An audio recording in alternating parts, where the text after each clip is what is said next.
നമസ്കാരം. നമ്മുടെ രാജ്യത്തിന് എന്തിനാണ് ഒരു പ്രതിപക്ഷ നേതാവ് എന്നുള്ള ഒരു ചോദ്യം വലിയ തരത്തിൽ ഉന്നയിക്കപ്പെടുന്ന പ്രധാനപ്പെട്ട കുറച്ച് വിഷയങ്ങൾ ഇപ്പോൾ നടന്നുകൊണ്ടിരിക്കുകയാണ്. 2014 BJP അധികാരത്തിലെത്തിയ സമയം മുതൽക്ക് തന്നെ കോൺഗ്രസ് രക്ഷപ്പെടില്ല, അല്ലെങ്കിൽ കോൺഗ്രസിന് രക്ഷപ്പെടാൻ എന്തെങ്കിലും സാധ്യതയുണ്ടോ, ഉണ്ടെങ്കിൽ അത് രാഹുൽ ഗാന്ധി എന്ന് പറയുന്ന നേതാവിന്റെ ഒരു കോൺഗ്രസിൽ നിന്നുള്ള പ്രവർത്തനത്തിൽ നിന്ന് പുറത്തേക്ക് പോയാൽ മാത്രമേ അത് നടപടിയാകൂ എന്നുള്ളതിനെ സംബന്ധിക്കുന്ന ഒരുപാട് കാര്യങ്ങൾ അന്ന് മുതൽക്ക് തന്നെ രാഷ്ട്രീയ നിരീക്ഷകന്മാർ പറയുന്നുണ്ട്. ഈ 2024 എത്തി നിൽക്കുന്ന ഈ ഒരു സമയത്തും രാഹുൽ ഗാന്ധി എന്ന് പറയുന്ന രാഷ്ട്രീയ നേതാവിന് യാതൊരു തരത്തിലുള്ള മാറ്റവുമില്ല. ഭാരത് ജോഡോ യാത്രയിലെ ഏത് ജോഡോ യാത്ര നടത്തിയാലും രാഹുൽ ഗാന്ധി അതേ രാഹുൽ ഗാന്ധിയാണ്. പപ്പു എന്നുള്ള ആ ഒരു വിളിപ്പേര് മാത്രമേ ബാക്കി ഉണ്ടാകൂ എന്നുള്ളതിനെ സംബന്ധിക്കുന്ന വിഷയങ്ങളാണ് ഓരോ ദിവസവും പുറത്തു വരുന്നത്. ഇതിന് ഉത്തമ ഉദാഹരണമായി നമ്മൾക്ക് കാണാൻ സാധിക്കുന്നത് കൊൽക്കത്തയിൽ ഒരു യുവ ഡോക്ടർ അതിക്രൂരമായിട്ട് കാമഭ്രാന്തന്മാരുടെ ആ ഒരു പീഡനത്തിന് ഇരയായി കൊല ചെയ്യപ്പെട്ട വിഷയത്തിൽ രാജ്യവ്യാപകമായിട്ടുള്ള പ്രതിഷേധങ്ങൾ നടന്നുകൊണ്ടിരിക്കുകയാണ്. കേരളത്തിലടക്കം യുവ ഡോക്ടർമാർ അല്ലെങ്കിൽ മെഡിക്കൽ ഫീൽഡുമായി ബന്ധപ്പെടുന്ന പലരും ഈ ഒരു വിഷയത്തിൽ വ്യാപകമായിട്ടുള്ള പ്രതിഷേധവുമായിട്ട് മുന്നോട്ട് വരുന്ന ഈ ഒരു സാഹചര്യത്തിൽ പോലും നമ്മൾ രാജ്യത്തിന്റെ പ്രധാനമന്ത്രിയും ആഭ്യന്തരമന്ത്രിയും അടക്കമുള്ള ഈ രാജ്യം ഭരിക്കുന്ന രാഷ്ട്രീയ പ്രസ്ഥാനത്തിന്റെ എല്ലാ സംസ്ഥാനങ്ങളുടെയും കാര്യകർത്താക്കളും നേതൃത്വവും എല്ലാം ഒരുപോലെ തന്നെ സംസ്ഥാന സർക്കാരിന്റെ, ബംഗാൾ സർക്കാരിന്റെ ഈ ഒരു പ്രവൃത്തിയിൽ വലിയ രീതിയിലുള്ള ഒരു മോശപ്പെട്ട നിലപാടുകൾ ഉണ്ടാകുന്നുണ്ട്. അതിന്റെ ഭാഗമായിട്ടാണ് നിരന്തരമായിട്ട് ബംഗാളിൽ സ്ത്രീകൾക്ക് ഇതുപോലെയുള്ള ക്രൂരമായിട്ടുള്ള പീഡനങ്ങൾ നേരിടേണ്ടി വരുന്നത് എന്നുള്ള സംബന്ധിച്ചുള്ള ഒരുപാട് പ്രസ്താവനകൾ പുറത്തു വന്നു. പക്ഷേ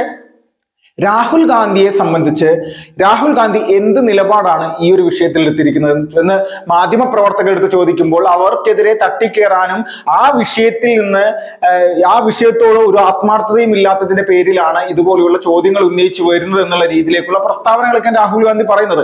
റായ്ബറേലിയിൽ നിന്നുള്ള ഒരു MP എന്നുള്ള നിലയിൽ രാഹുൽ ഗാന്ധിക്ക് ഈ രാജ്യത്തിനോട് ഉള്ള ഒരു ഉത്തരവാദിത്വം അത് റായ്ബറേലിയിലെ ജനങ്ങളോട് മാത്രമാണോ, അല്ലെങ്കിൽ ഈ രാജ്യത്ത് വലിയ രീതിയിൽ തന്നെ ഒരു പ്രതിപക്ഷ പാർട്ടി അല്ലെങ്കിൽ പ്രതിപക്ഷ സംവിധാനം ഇന്ത്യ സഖ്യം എന്ന് പറയുന്ന രീതിയിൽ ഉണ്ടാക്കിയെടുത്തിട്ട് അതിനെ നേതൃനിരയിൽ നിന്നുകൊണ്ട് നയിക്കാനുള്ള ശേഷിയുള്ള ആളാണ് താനെന്ന് സ്വയം പ്രഖ്യാപിക്കുന്ന തരത്തിലേക്കുള്ള ഒരുപാട് കാര്യങ്ങൾ അദ്ദേഹം ചെയ്തു വെച്ചു. പക്ഷേ റായ്ബറേലിയിൽ ഒരു ദളിത് യുവാവ് വെടിയേറ്റ് മരിച്ച വിഷയത്തിൽ അതിൽ UP സന്ദർശനം നടത്തുന്ന സമയത്ത് മാധ്യമപ്രവർത്തകർ ചോദിച്ച ഒരു ചോദ്യത്തിന്, അല്ലെങ്കിൽ കൊൽക്കത്ത വിഷയത്തിൽ, അല്ലെങ്കിൽ ആ യുവ ഡോക്ടർ മരിച്ച വിഷയത്തിൽ താങ്കളുടെ അഭിപ്രായമൊന്നും കാര്യമായിട്ട് പുറത്തേക്ക് വന്നിട്ടില്ലല്ലോ, എന്തുകൊണ്ടാണ് ഇന്ത്യ സഖ്യത്തിന്റെ പ്രധാന രാഷ്ട്രീയ പ്രസ്ഥാനമായിട്ടുള്ള TMC തൃണമൂൽ കോൺഗ്രസ് ഭരിക്കുന്ന ഒരു സംസ്ഥാനമായതിന്റെ പേരിലാണോ മമതാ ബാനർജിക്കെതിരെ അല്ലെങ്കിൽ മമതാ സർക്കാരിനെതിരെ ഒരു നിലപാടെടുക്കാൻ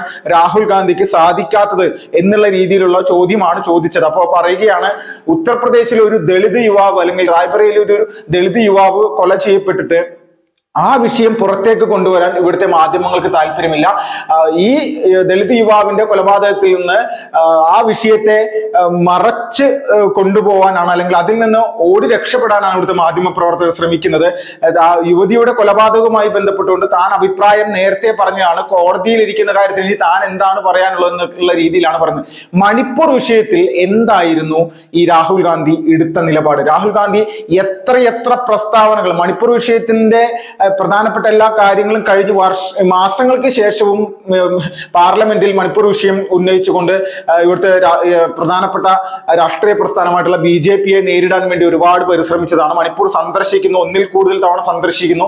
ഇതുപോലെയെല്ലാം ചെയ്തിട്ടുള്ള രാഹുൽ ഗാന്ധി പശ്ചിമ ബംഗാളിൽ ഈ യുവതിയുടെ അമ്മയെയും അച്ഛനെയും നേരിട്ട് കണ്ട് ഒന്ന് സംസാരിക്കാനോ അവരെ കണ്ട് ഇതിലെന്തെങ്കിലും ആശ്വസിപ്പിക്കാനോ ഭരണ സംവിധാനത്തിന്റെ ഭാഗത്തുനിന്നുണ്ടായിട്ടുള്ള ഒരു വലിയ വീഴ്ച ഇതിൽ കൃത്യമായിട്ട് കാണാൻ സാധിക്കുമെന്നടക്കമുള്ള കാര്യങ്ങൾ പറയാൻ വേണ്ടിയിട്ട് രാഹുൽ ഗാന്ധിയുടെ സഹോദരിയായിട്ടുള്ള പ്രിയങ്ക ഗാന്ധിയോ ഇത്രയും ദിവസമായിട്ട് തയ്യാറായിട്ടില്ല എന്ന് പറയുമ്പോഴാണ് ഇന്ത്യൻ രാഷ്ട്രീയത്തിൽ പ്രതിപക്ഷ നേതാവിന്റെ ഒരു അസാന്നിധ്യം അത് കൃത്യമായിട്ട് മനസ്സിലാക്കാൻ സാധിക്കും. ജനാധിപത്യ സംവിധാനത്തിന്റെ ശ്രീകോവിലിനകത്ത് നിന്നുകൊണ്ട് പച്ചക്കള്ളങ്ങൾ മാത്രം പറയുക എന്നുള്ള നിലപാട് മാത്രമാണ് പറയുന്നത്. എന്നും ഭരണഘടന സംരക്ഷിക്കാൻ വേണ്ടിയിട്ട് ഭരണഘടനയുടെ പുസ്തകം എടുത്ത് ഉയർത്തി കാണിക്കുന്ന സമയത്ത് കേന്ദ്രമന്ത്രി അനുരാഗ് ഠാക്കൂർ പറഞ്ഞൊരു കാര്യം, ഭരണഘടനയിൽ എത്ര പേജ് ഉണ്ട് എന്ന് രാഹുൽ ഗാന്ധിക്ക് അറിയുമോ എന്ന് മുഖത്ത് നോക്കി ചോദിച്ച സമയത്ത് ബബ്ബബ്ബ അടിച്ച അതേ നിലപാട്, അതേ സ്വഭാവ രീതി തന്നെയാണ് ബംഗാളിൽ ഭരണഘടനാ വിരുദ്ധമായിട്ടുള്ള ഒരു സർക്കാരാണ്, ജനങ്ങൾക്ക് ദ്രോഹമുണ്ടാകുന്ന ഒരു സർക്കാരാണ് അവിടെ പ്രവർത്തിക്കുന്നതെന്ന് കൃത്യമായിട്ട് മനസ്സിലാക്കിയിട്ട് പോലും അതിനെതിരെ ശബ്ദിക്കാൻ തയ്യാറാകാത്തത് രാഹുൽ ഗാന്ധിക്ക് വ്യക്തമായിട്ട് അറിയാം. BJPക്ക് ഇത് അനുകൂലമാകും. സാധാരണക്കാരായിട്ടുള്ള ജനങ്ങൾ സത്യം മനസ്സിലാക്കി കഴിഞ്ഞാൽ ഈ മമതാ ബാനർജി എന്ന് പറയുന്ന രാഷ്ട്രീയ നേതാവിന്റെ എല്ലാ പതനമായിരിക്കും. ആ പതനം അത് കൃത്യമായിട്ട് നടപ്പിലാക്കാൻ തന്റെ നാവ് കൊണ്ട് ഒരു അവസരം ഉണ്ടാക്കണ്ട എന്നാണ് രാഹുൽ ഗാന്ധി ചിന്തിച്ചു വെച്ചിരിക്കുന്നത്. രാഹുൽ ഗാന്ധിയുടെ നിലപാടുകളെ ജനങ്ങൾ കൃത്യമായിട്ട് വിലയിരുത്തുന്നുണ്ട്.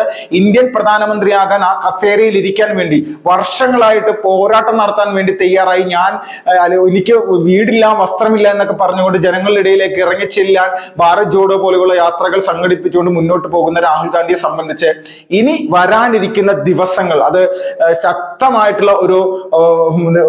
നേരിടാൻ തന്നെ തയ്യാറായിക്കോളൂ എന്നുള്ള രീതിയിലാണ് BJPയുടെ ഭാഗത്തു നിന്നുള്ള പ്രതികരണം. BJPയുടെ വക്താവ് തന്നെ പറയുന്ന ഒരു കാര്യം, ഇത് എന്ത് പ്രതിപക്ഷ നേതാവാണ് ഇത്രക്ക് വലിയ രീതിയിൽ മോശപ്പെട്ട രീതിയിലുള്ള നിലപാടെടുക്കുന്ന വ്യക്തിയാണോ രാജ്യത്തിന്റെ ഒരു പ്രതിപക്ഷ നേതാവായിട്ട് ഇരിക്കേണ്ടത്?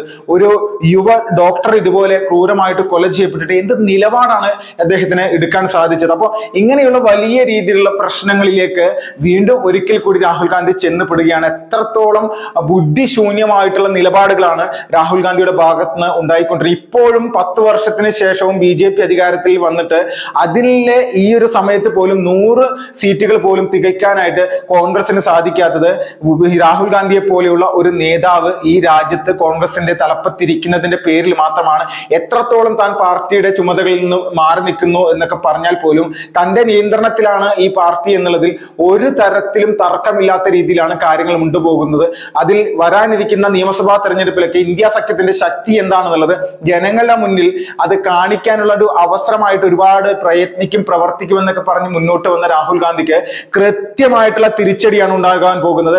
അയോധ്യയിൽ BJPക്ക് കിട്ടിയ അതേ തിരിച്ചടി ഉത്തർപ്രദേശിലും കിട്ടും എന്നുള്ള രീതിയിലേക്കുള്ള ഒരു കാര്യങ്ങൾ, ആ ഒരു അവസ്ഥ BJPക്ക് ഉണ്ടാകും എന്നൊക്കെ പറഞ്ഞിട്ട് ഗുജറാത്തിലേക്കും ഇപ്പോ പോയിട്ടുണ്ട്. അതുവഴി തന്നെ ഉത്തർപ്രദേശിൽ മുഴുവനും ഇതുണ്ടാവും നിയമസഭാ തെരഞ്ഞെടുപ്പിൽ എന്നൊക്കെയാണ് അദ്ദേഹം പറഞ്ഞ് പ്രചരിപ്പിക്കുന്നത്. ജനങ്ങൾക്ക് ഒരു കാര്യം വ്യക്തമായിരിക്കുകയാണ്, ഇന്ത്യ സഖ്യം അത് ഏകപക്ഷീയമായിട്ടുള്ള നിലപാടുകൾ എടുക്കുന്നു, സെലക്റ്റീവ് ആയിട്ടുള്ള നിലപാടുകൾ എടുക്കുന്ന ഒരു സംവിധാനം മാത്രമാണെന്നുള്ളതിൽ ഒരു തർക്കവും ഇല്ല എന്നുള്ളതിൽ ഒരു രീതിയിലുമുള്ള സംശയമില്ലാത്ത കാര്യങ്ങളാണ് ഇപ്പോൾ നടന്നുകൊണ്ടിരിക്കുന്നത്. രാജ്യം മുഴുവൻ ഈ പെൺകുട്ടിയുടെ കൊലപാതകവുമായി ബന്ധപ്പെട്ടുകൊണ്ട് ശക്തമായിട്ടുള്ള പ്രതിഷേധമായിട്ട് മമതാ ബാനർജിക്കെതിരെയും അവിടുത്തെ തൃണമൂൽ സർക്കാരിനെതിരെയും വരുമ്പോൾ അവരുടെ സഖ്യകക്ഷി ആയതിന്റെ പേരിൽ മാത്രമാണ് ആ യുവതിയുടെ വീട്ടുകാരെയോ ആ പ്രദേശമോ സന്ദർശിക്കാൻ തയ്യാറാകാതെ സ്ത്രീ സുരക്ഷയുടെ കാര്യത്തിൽ സംസ്ഥാന സർക്കാരിനുള്ള ഉത്തരവാദിത്തത്തിൽ നിന്ന് TMCക്കോ മമതാ ബാനർജിക്കോ ഒളിച്ചോടാൻ സാധിക്കില്ല എന്ന് പറയുന്ന ഒരു പ്രസ്താവന പോലും ഇറക്കാനായിട്ട് രാഹുൽ ഗാന്ധിക്ക് സാധിക്കാത്തത് വളരെ